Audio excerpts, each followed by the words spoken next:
Hi, this is Paula Gloria, and this show is called Farther Down the Rabbit Hole because we like to go into topics more deeply. For those of you who've been viewers of mine for several years, you will know that I started this show with the vision of New Reality's global public access based on the paradigm of public access that we enjoy here in Manhattan. And I spent 4 years in India from top to bottom trying to get people enthusiastic about the idea of media that's produced by the people. So after I came back from India, I got very involved in my weekly TV show that had call-ins. I'd put very provocative material out at the beginning because I had gone to India to understand how Jesus did the healings. So I met masters in the South. I read the Quran when I was in a Tibetan refugee camp in Delhi. I went to Kashmir and I went to Sri Lanka. But when I came back to Manhattan, I got very absorbed, of course, in New York energy. So yesterday, it was my great joy to be taken to a presentation, an opening of a film that was done on probably one of the most important aspects of what goes on in India and what we and the rest of the world can learn from this part of India. And so without further ado, I'd like to introduce Nandita Das and have her talk about her film Firaaq. Thank you for joining me. Thank you very much. Now, what got an actress who's known for beauty and charm to get involved in being a director of such a film? Well, in a way, as the Gujarat riots. Right.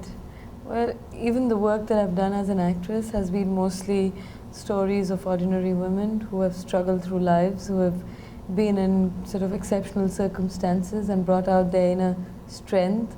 So they haven't really been Bollywood films. I don't think I've done any sort of song and dance film in that sense. Nothing wrong with that, but it's just that I think my background in social work did influence probably my choices also in films, whether as an actor or now as a director. And I decided to do this film not so much as, okay, I want to be a director, let me look for a script. That wasn't really the journey, it was the reverse journey, right, where I think all these stories were things that were inside me.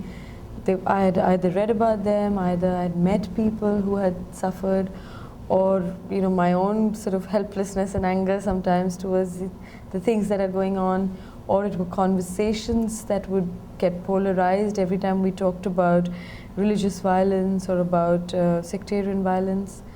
It had to do with waking up to newspapers that talked about violence relentlessly, and so it was just many influences that kind of almost compelled me to be a director. So. Now, if you had to select a director, if it wasn't you, which director would you have selected? For this film yes, in particular? If it wasn't you.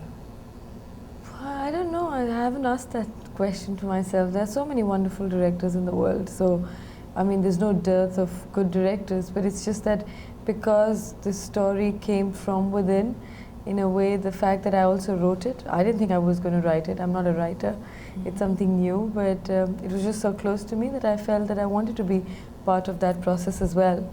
So it was such an organic process of writing and then directing that I've never really thought of it. But I don't know, there are lots of wonderful Turkish, Iranian, independent writers. Do you think they would have had sensitivity to the 2000 riots in Gujarat? Why that topic? Well, that topic, because that's what I saw around me. I saw that after the riots in 2002, it was not just about the riots, but people were getting so polarized in their views. The division had happened much more in the mind than anything else. And even now it's been 6 years, but you start talking about this with anyone and people have such strong views, they almost justify the violence.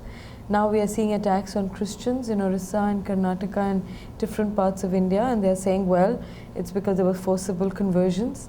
And let's say even the worst scenario that there were forcible conversions, it still doesn't justify the kind of killings and massacres and burning and raping. So I think we're going through a lot of troubled times, and which is not only true for India. I think everywhere in the world there's a rightist activity that's increasing. Well, these riots were in March of 2000? Yeah, February 28th and 29th. Yeah, beginning March. Yeah, because 2002. That was less than a year after 9/11.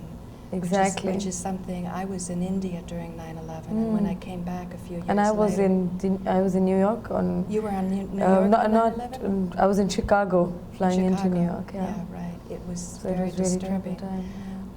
Have you studied much of the politics behind it, or more of the religions behind? You know, because sometimes there's a feeling that religion is the problem, and that people feel that if they are less adhering to their cultural upbringing, that there's going to be more of a chance to be peaceful. Do you have any thoughts about that? Well, I mean, I do. I could could share those. Sure. Well, I didn't grow up in a very religious atmosphere. Like, only when I would go to visit my grandmother in the village, you know, my father's mother, she would take me to temples and all that. But my parents per se weren't really religious or not at all ritualistic. So I didn't grow up with any religion. And the kind of violence that I started seeing in the name of God, in fact, further took me away from religion. And I have to confess, not only I'm not religious, but I haven't studied religion per se. Spirituality, yes, I think at some deeper level I'm a seeker. I don't know how to define spirituality, but I think it's a more experiential thing than anything else. And I do think that these identities, like you said, sometimes push us away because it sort of says that my religion is more sacred or is better or is bigger. And it could be my nationality, it could be any of these identities that you sort of cling on and, you know, divide ourselves in it. So I'm not too much into that. It's a very, very delicate process because my experience has been that people, when they have no hope, they hold on to something that will give them solace. Yep. But I must say, having gone to many, many temples top to bottom, both, and also mosques and studying different religions, I have a lot of respect for people who do, usually it's the women, that will maybe just light candles at dusk to sort of bring the serenity and sort of a mindfulness of a connection with nature. Sure. And I do feel that of all the religions, Hinduism seems to have a connection to this aspect of the divine feminine or the motherliness of nature. And of course you see earth, air, fire, water, all of the elements of nature symbolized in the rituals of all the religions. But as people don't study them that much or understand them or see them in balance, then I think it looks to be like your religion or your rituals are different than mine, when in truth, all of these are strategies to bring about greater harmony. Yes, and I think if a certain ritual like lighting a candle or, you know, doing something, if it does bring inner peace, if it makes you a calmer, better human being, by all means. So I don't sort of look down upon a ritual or a religion, but it's, you know, to everyone different things work for you. And I'm not saying that I'm completely sort of strong and that I don't need sometimes these things that you want to cling on to, or a sense of faith. I didn't phrase that right, I guess. Right, no, but I just mean that, you know, if it's done in the right spirit, I'm sure it has a lot of healing power as well, because it gives you an opportunity maybe to become a better person or to become more in sync with nature. Tribals, for instance, in India, what we call tribals, those who have been not part of any social structure, they worshipped sort of, you know, they worshipped the trees, they worshipped the river, they worshipped the sun, and maybe they are closer to nature. So the manifestation of religion that one sees today scares me. So it's not the religion per se, but the way it's playing out. It's more about the institutionalization. Absolutely, and when you look at it carefully, you see there can be a lot of false flag terror that goes on, that you hear from the media that Muslims did it or Hindus did it, but you don't really know if it really was Muslims or Hindus. Who was behind that would start this chain reaction. And yet, if you're also saying if it's done in the right spirit, if you go about your religious thankfulness to the deity, however you may see it, then in that spirit, I think you're going to generate harmony all around you. And if you're truly religious in the true sense of the word, then there's no way that you would harm another human being.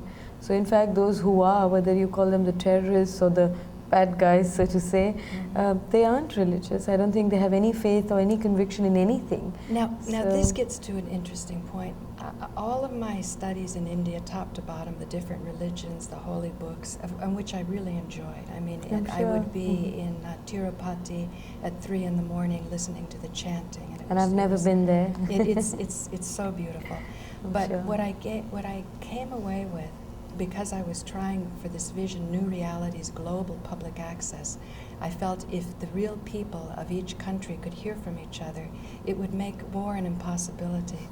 And I found that the tools that were most likely to make this happen was from Marshall Rosenberg, his nonviolent communication, and that you need to create connections of empathy with different people and understand that all human beings have the same needs. Exactly. And if we understood those needs, then even a child could resolve what the differences are, because we have different strategies to fulfill those needs. But I think for that one doesn't need religion either. I think two people, if they're empathetic, if they're compassionate, if they communicate, if we get to know more about each other, there's no way that you would make that person an enemy. And for that, I mean, I've lived my life in a way without religion, and I've never felt that need to know a person better or to bring people closer.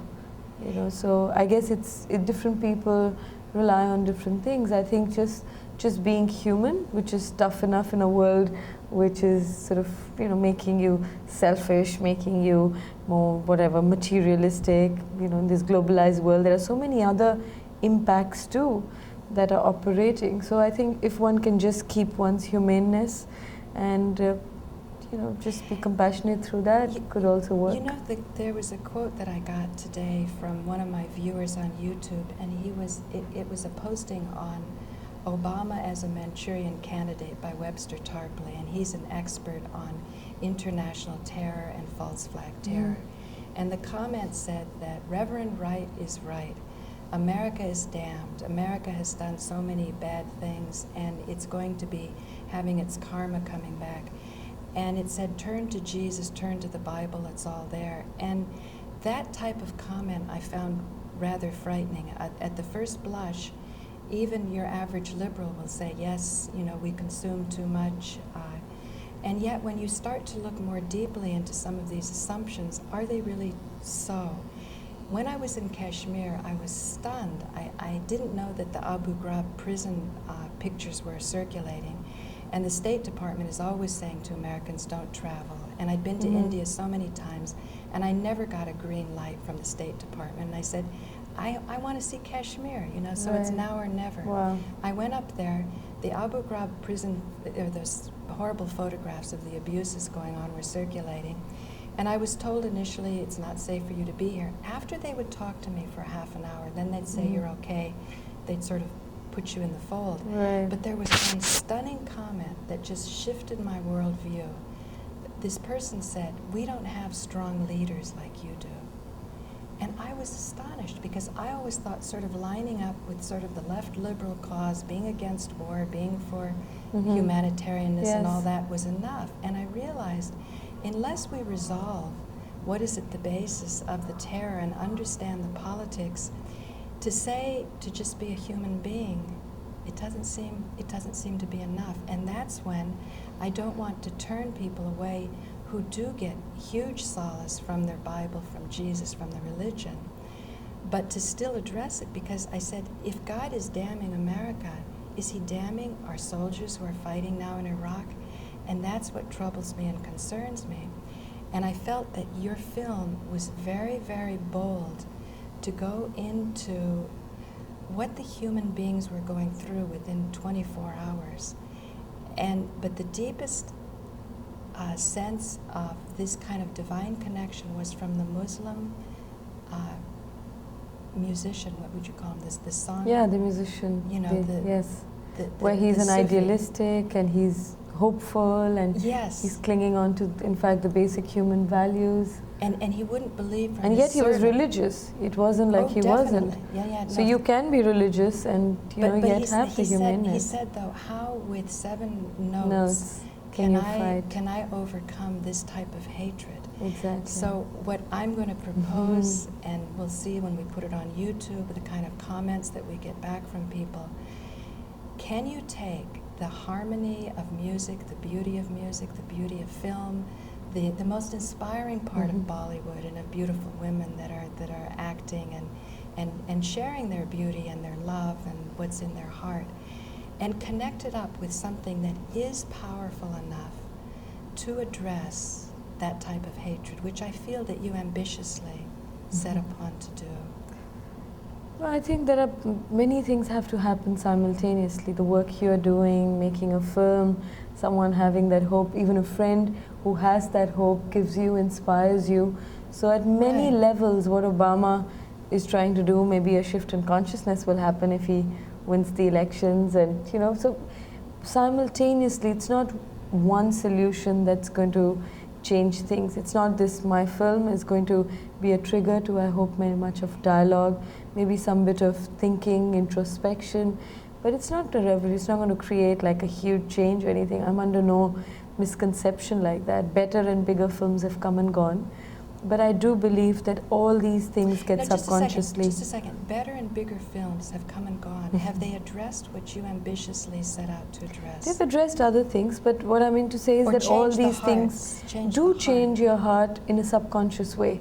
It's not that this film, I would say, if you ask me, did a film change your life? And I would say no. But many things that I've read, many things that I've seen, many conversations I've had with people also makes me who I am today. So I'm not undermining the impact, nor am I sort of saying that this is it. But it has a big influence. Sure, that's the conviction you have, and that's why you make the film. Because the Sufi musician, or the master, the music master, he had not watched television like his servant had. Right. And when his servant was unaware of what. And when his servant cut his finger and went to the hospital, then the television was left on. And you see this master who's so sensitive, such a sensitive soul, being impacted by these images. But what I want to propose is that my work in studying the 9/11 truth, after 3 years, I discovered that the images that we saw on television were not faithful to what really happened. And in the public access stations themselves, for no reason, they were shut down, which means the media has a huge responsibility in this. So if you're starting to show images of Muslims being beat up, and then you're a Muslim, it's going to make you feel hatred in your heart, and to try to get the weapons that you depicted, you know, when they were looking for the gun. But that's a big dilemma. Yours had no violence in it. Right. And it was so skillfully, so sensitively done that you could show the range of emotions and not really get to that blackness of heart where a horrible deed would be done. Well, of course, there was one where that fellow was... Don't give away all the story. Yeah, okay. Yes, but I do feel that media, you're talking about the fact that the musician, the master, hadn't been informed that he was hurt, and yet his servant said, oh my God, when people like you no longer have faith, what is going to happen to us? Yes. And that's... Well, film is still, while it is in the larger word of media, but it's also art, it's also fiction. It also gives you the liberty to express what you want to express. Whereas the media, what you're talking, I totally agree that sometimes it shows things that may not even be truthful.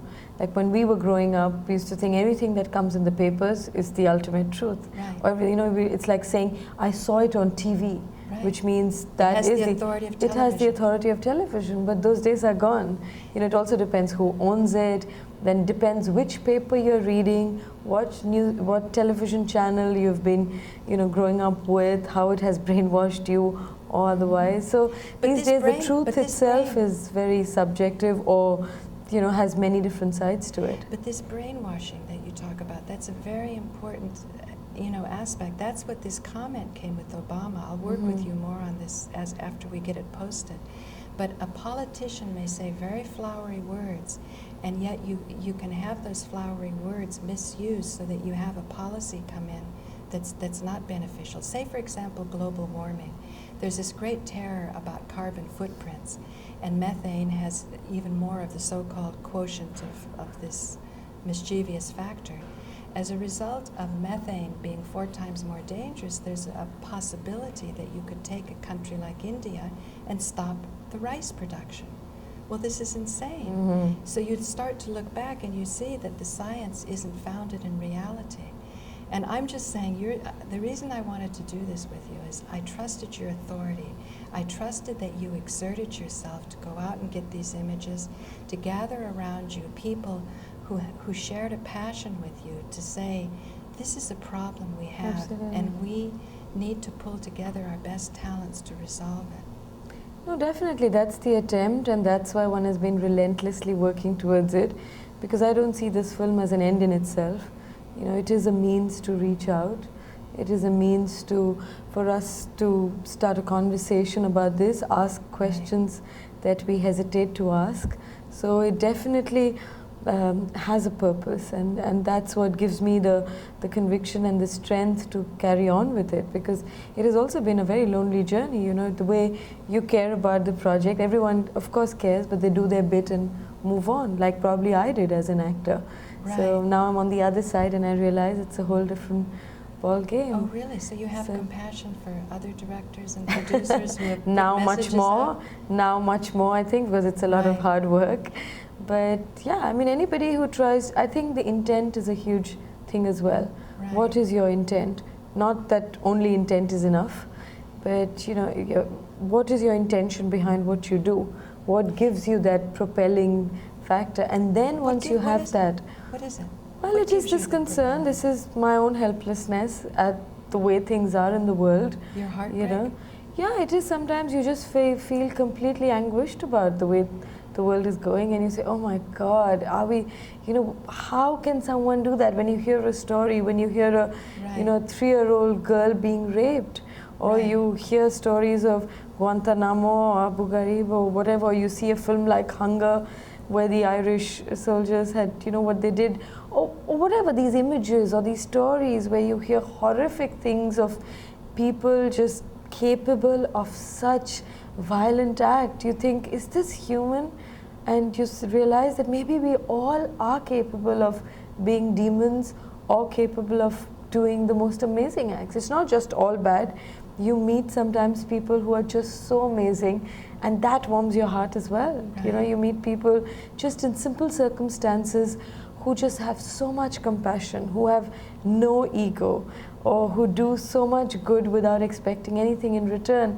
And you say, wow, the world is a beautiful place, or Right. it's worth it all. So you see both, but because you get affected by all of that, you want to be able to bring some meaning to your own life, because in the larger scheme of things, nothing is worth it.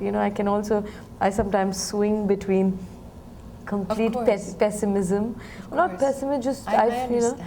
Of saying that, is anything worth it? Right. Like when you do all of this, I see people who are 80 years old, sometimes they're more optimistic. The musician's character came out of my interactions with some incredible human beings who are 80 and above and are still so optimistic. They are at it. They've been working all this time, Right. and I feel, my God, they must have seen such good days. And now there are such terrible times, and they are still so hopeful. What right do I have to be cynical about things? We can't afford to be cynical. So sometimes you feel really hopeful, sometimes you feel miserable that nothing's going to change. Things are just getting from bad to worse. So, but till you don't bring meaning to your own life, till you don't do things. Gandhi said, and I love his quote, and it's one of the most famous quotes, but every time I hear it and say it, it has more meaning. He says, be the change that you want to see in the world. So if all of us aspire or dream of a better world, whatever that world may be, we have to be part of it. That's the only way we can justify our own existence. And we can help each other. Sure. I remember I read a book called Assault on Medical Freedom. I was living on the island of Cyprus trying to start an eco-village.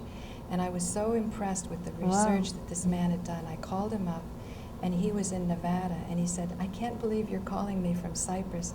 I was just out in the desert yesterday thinking, does anybody even care? After he wrote this book and did this research for all these years, and then he got this call, and I thought, wow, here's a published author, and I was so impressed with that. That's lovely. And to hear him express that he would get to a point where he would go, does anybody even care about what I wrote? So is that, can you describe some of the loneliness? I mean, less parties you're not attracted to, or what? Well, the thing is, when you get feedback like this, you know, like you called him, when I get some random email from someone somewhere tucked away and says that, you know, I heard you on this and you really inspired me, you give me strength. Or I go and give a talk in a college and someone talks about something that one has done in some film which one had even forgotten, or I felt, oh, that film nobody even got to see. What's the point of making these independent films that nobody gets to see? So you hear feedback, it's reassuring. It reaffirms your faith that yes, whatever little you're doing, you know, it's probably worth it. You're making a difference, and all of us need to believe that each one of us can make the difference. We are not the only ones. We don't need to be egoistic about it, because we are not changing the world in a sort of a huge way. But every little drop counts, because you know that each drop sort of fills the pot or the well or the sea or whatever it may be. That's what I liked about your film. It was so balanced. You know, otherwise, if you heap so much conspiracy information on, and people become so discouraged, they think, what's the use? And it's hopeless. But I wasn't, even when I was writing the script, I didn't know whether to end it with in a hopeful note with the musician singing to say that there is still hope, or to end it with despair, or to end it with a question. And I debated, and I didn't want to end it with too much hope either, because then as a viewer you kind of say, okay, everything is good, but in the end it's a good film. Hollywood feeling. Like how we say as a Bollywood feeling, but it's probably the same. Really? The Bollywood endings? Yeah, they all, even before seeing the film, I see so many people saying, I hope it has a happy ending. You know, you want to feel good about it. But then you've finished your popcorns, you're thinking where to go and eat your pizzas and burgers. So I didn't want to end it with that. Didn't want to end it with too much despair, that there is no hope, because that can very easily also push you in a cynical mode and say, okay, well, it's no point doing anything, why bother? Exactly. So it's more about putting the onus on us, and that's why I ended with the child looking at the viewer saying, you know, in this one day you saw what my life was, what I had to go through and what everyone else did, and now the onus is on you, because finally it is our choice. If we can't change the world, if we feel too small, the one thing we can do is to choose how we want to respond to things. And that's the onus on us. And maybe that's what the child is telling us, and putting the responsibility back on us and saying, well, all this is happening, we agree, but how do you want to respond to this? Because each one of us responds differently to violence, to fear, to anger, to prejudice, to helplessness, to all of this. So I think for me that's the note that I wanted to leave the audience with. It's a nice note, because Jesus said you have to be like a little child to enter the kingdom of heaven. That's it then. So thank you for joining me on this show. Well, thank you. I just wanted to pick up where we left off the other night, having seen the film. Right. And it's a powerful film, and I know you're passionate, and I know you're here to inspire people, but a couple of things stand out in the sense that it was very, in a sense, pro-Muslim. I got the sense, maybe that was, and I've been accused of that. You have. I can answer that though. Yeah, please answer that, because that was my fear for you. Right, especially Indians, you know, some Indians feel that, is it pro-Muslim? It was. But the thing is that, you know, some riots are more balanced, where there is a spontaneous combustion of violence, people fight and all of that. But this wasn't a riot, it was a carnage. And a carnage by definition is where things are planned, where there's one community that is being targeted.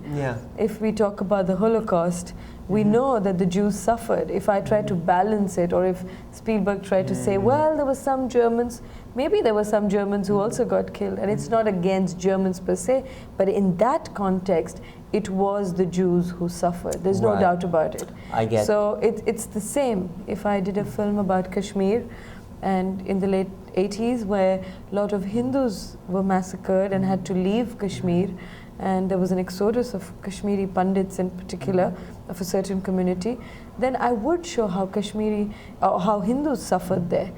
So in this case, it was that the Muslims suffered. So I was just being true to a context, true to something that's happening today. After 9/11, I think world over there is a sort of an anti-Islamic, anti-Muslim wave. Right. And it comes, I think, also from deep prejudice, where a regular gardener or a cook or a driver or, you know, whatever, just a regular Muslim is seen as being an ally of the terrorist. And I think the terrorists are harming a regular Muslim much more than they're harming you and me, because apart from being fearful at an airport or being, you know, fear of the bomb blast, they are having to deal with that stigma or that prejudice or that suspicious look that we all give them.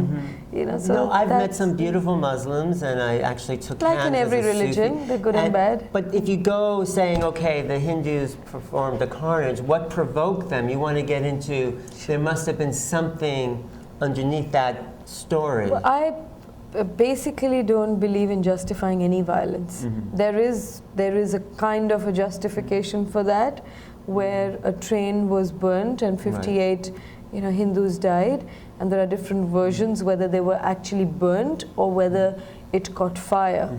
Let's say the worst scenario where these Muslims did burn these 15 people in that train. But is that good enough justification for killing 3,000 people or raping women? Yeah, no, because even that incident, we can go back and say, well, but these Hindu pilgrimages misbehaved with a woman on the platform, did not give money to a poor tea stall man for the tea that they bought. We could go behind, like, you know, we can keep going back, and we'd be justifying and saying, well, there were Muslim kings who came and plundered. Then we would go back to, I mean, there would be no end to it. Exactly. Right. Because it was built Because it was by, Shiva and under the Taj Mahal there is this Hindu temple, and under that there might be and who knows, something it goes else, back to and, your father insulting my father, and then it's like ridiculous. No, but now what is happening, that you hate me for what I have done to you, and then you go and kill another person who happens to have her surname with starting D. I mean, it's almost as bizarre as that. And it There's no end activates to a it. primal violence feeling. I agree, there's no reason for violence. So any kind of violence, I don't think we can ever find a justification. But the other two questions I want to ask is, you don't make the Hindu policemen look very good, and also, aren't you afraid when you show this in Gujarat or in India, it will open up a sore wound and then provoke something? So talk about that. Well, these are questions actually most Indians ask, so I'm kind of, it's intriguing I felt very bad that you felt that as well, which is interesting. Yeah. In terms of the police, if you see overall, the film doesn't really point fingers at the state in a big way, in the sense we're not shown politicians doing it, even though there were enough evidence of that. The police in particular, which is a big arm of the system, did play a huge role. The police was a very communal. There are umpteen number of stories where mobs who were running away from, like people who were running away from mobs would go to a police and say, you know, help us, where should we go? And they push them right into another mob. And yeah, communal is a word that we use for sectarian violence. So we say communal violence, which in larger terms is sectarian violence. So, police did play a role, and that was just, but if you see even in the film, finally the police is not the one who actually kills. Because my real aim was not even to point fingers at the system. To some extent you can't help but point fingers because they had a huge role to play. But it's primarily to take onus on the people themselves. What happened to regular people who, if you ask them, would you ever kill a person? They would say, no, I'm not a killer, I'm not a murderer. What happened to them that regular people killed and raped and looted? The same questions which was shocking. In Germany and in Ireland and in Africa. What happened during that period before the Holocaust? It couldn't have happened in a day. What happened when there was a silent majority that just kept endorsing that kind of cleansing process? So I understand you're pointing out the humanity in all of us. Because I think even keeping silent, is a very dangerous thing, and that actually is more scary than anything else. Martin Luther said that in our times we will repent not for the evil deeds of the bad, but for the silences of the good. And I think that's so true of everything that's happening in the world. Well, the beauty of the film, though, is the humanity that it's shown of all people. You know, Muslims, Hindus. Exactly, they're good and bad Hindus. Everyone has the same emotions, and you know, and there's that emotion of violence, but there's also that emotion of like sensitivity and feeling and family. Yeah. But the question is, are you afraid showing it in Gujarat that it'll open up a wound that people sort of not want to forget, but heal? And well, I don't think there's any healing happening. There's a lot of forgetting happening. And who wants to forget it? Those who are not really connected, who are not affected by it. I can forget about something that's happening in Darfur. So you want to open the wounds, you say? I don't want to open the wounds. I don't want to. I want to be able to address it. I want us to be not sort of be in denial of what's happening. We also cannot forget whose wounds will never be healed. We can't, and that's a huge section of people. If you have suffered something, you know, it would be. If I say, "Can you please forget this?" and you would say, "It's easier said than done," and that's one of the characters says that it's easier for you to say that than for someone who's suffered it. And for me, if I haven't suffered it, I'd say, "Oh, can we not talk about this? You know, let's forget about it. It's something of the past." So your intention is to pull it up and have people look at it so it can be addressed and brought out into the open. Absolutely. So and we don't make the same mistake again. So you're making a real political stand in a powerful way. It's political, it's yes. personal, it's Of emotional, course. it's human, it's all of that, I think. But your intention, though, is to let's look at the problem of violence in human beings. Yes, but people in Toronto, like there was this person I met, she was a Sri Lankan girl, and she talked about what she had gone through with her friend and how she didn't address her own feeling of betrayal. I met someone in Busan who talked about Japan and Korea. So while the context of Gujarat is important, it's not only about that. It's about violence everywhere else. It's about prejudice that exists in our hearts for anything that may be the other. I know. So we're here. Thank you. Thank you. Thank you. I'd just spoken to him a couple of days ago, and I come to see your movie, which is about separation, which is this classic, sort of old, you know, boring idea of, you know, in Ireland, the Jews and the Germans. I mean, you know, it just goes on and on and on. Absolutely. You know, us and them, which your film really addresses. I mean, that's at the core of it. And here I am with this physicist who's doing research about how karma can be measured, which just blew my mind, to be honest. I just couldn't believe it. Akashic records, don't they say that? Well, he does mention that as well. But they've literally done tests now on healing, pranic healing in a petri dish. And I thought, does it have to come to that? That people have to literally see on a mathematical level? We should be able to feel it also. Yeah. We should be able to know it, you know? Well, you know, I don't know if, I mean, do we really? Because I think the vast majority of your characters in there, you know, they think that the revenge will make them feel better, and on a certain level, it sort of does. You know, I mean, it does feel better. It's quick gratification. Exactly. It's like it's all out there. But I don't think that message that you sort of took on slightly was that, you know, that by hurting someone else, you're just continually hurting yourself. You know, there is no separation, which is exactly. You're very well put. I wanted to know, how do you, as a filmmaker, address these things delicately and without sort of shoving it down people's throats, even though it's so needed, you know what I mean? It's so needed, but you have to really walk that line. Maybe because of the conversations I've had where if you have a very strong opinion about something, it has shut us down. People don't even want to talk about it.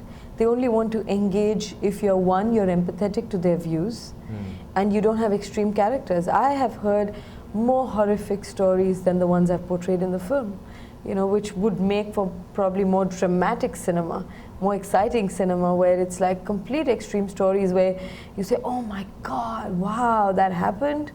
But then it would push you in a space where you say, these things happen in a film. That's not me, because a hugely heroic person or a hugely villainous person is not me. I'm just a regular person. So if you have stories of just regular people going through regular emotions where small little things happen, but they trigger a certain journey, for me that probably, I thought, would have less shutters down. That would probably engage people more. That would probably make people see a mirror. That would probably make people feel that, I've thought like that, and I'm not really the perpetrator. I've thought like that, I'm not really the victim. It still makes you relate to it much more, and that was a conscious choice. There's less separation. Well, thank you very much. Thank you. Thanks very much.